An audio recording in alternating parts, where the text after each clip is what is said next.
teman-teman semuanya.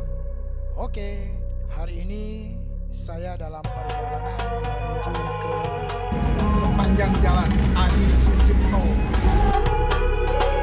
Dan keadaan jalannya bisa teman-teman lihat ya. Nah, seperti ini keadaan maupun situasi jalannya. Oh iya teman-teman, bagi teman-teman yang pernah melintasi jalan ini, bisa kita saling berbagi ya teman-teman.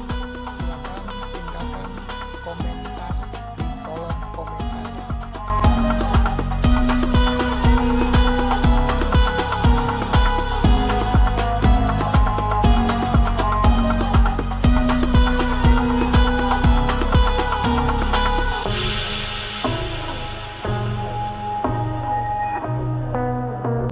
Ya, itulah tadi semua video tentang perjalanan saya.